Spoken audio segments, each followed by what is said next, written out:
My research is about building resilience in cropping systems so that the cropping systems are able to withstand climatic shocks, but in the process improving the productivity of the cropping systems. This excites me as a researcher in the sense that it falls within my mandate. I'm a soil fertility specialist, so what I do is to find ways of improving the productivity of crops. In 2020, you know, when we went to the Science Week in Morocco, Casablanca, we were taught to work on a research idea as an individual, not as a group, but as an individual. And so I planned my work to look at how we can improve sorghum productivity. Sorghum, by the way, is a drought-tolerant crop. In Malawi, the productivity of this crop is low. Why can't we work on increasing its productivity? But how to do it?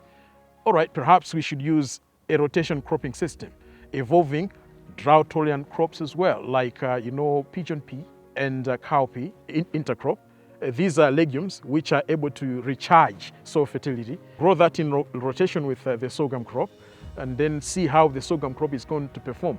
But in places where the rotation system may not work because of land pressure, as well as livestock pressure, in such places where they are not able to implement this rotation cropping system, why can't we look at perhaps combining manure and inorganic fertilizer applied together to the sorghum crop and see how manipulate the levels of phosphorus and nitrogen applied to the sorghum crop to see how it's going to respond in combination with manure as well as rotation system that I was proposing. In recognition of the effort that I was trying to put out there, I received a positive feedback that I had received an award. It's called the Phosphorus Award to a tune of $5,000. That was an achievement, a Phosphorus Award. I would like the research to continue because we have just started, we have just implemented for the 2 seasons. So if it continues so that most of the farmers can participate and benefit from it, because sorghum is a good crop because it has got so many advantages, food as even cash crop.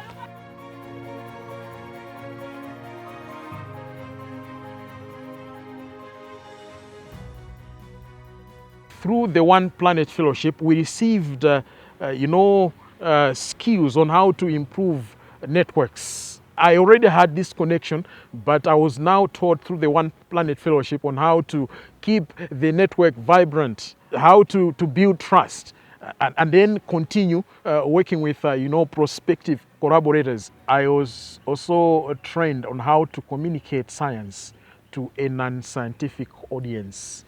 A One Planet Fellowship is all-inclusive. It brings in both genders, men and women. It goes across nations in Africa. And not only nations in Africa, but also we interact with colleagues in Europe. The One Planet Fellowship has been impactful, educative, enlightening, at the same time connective. My space, my workspace, has been expanded beyond my expectation. I could have remained confined to a small space if it was not for the One Planet Fellowship. And not only that, I am now able to see clearly what needs to be done for us to improve the welfare of farmers under a changing climate.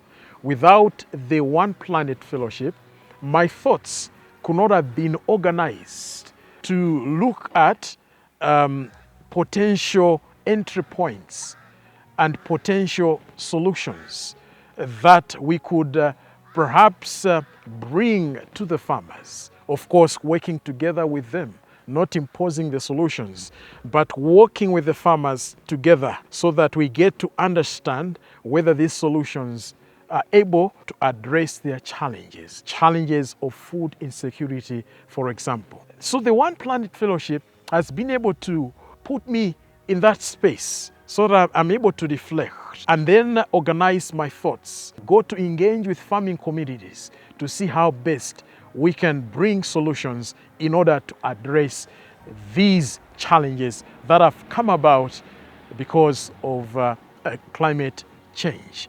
My joy would be in future to see that what we have started is bearing fruit, not only among the farming communities that I'm working with, but to wider communities out there. If this change is able to be reproduced within other farming communities, not only in Malawi, but across Africa,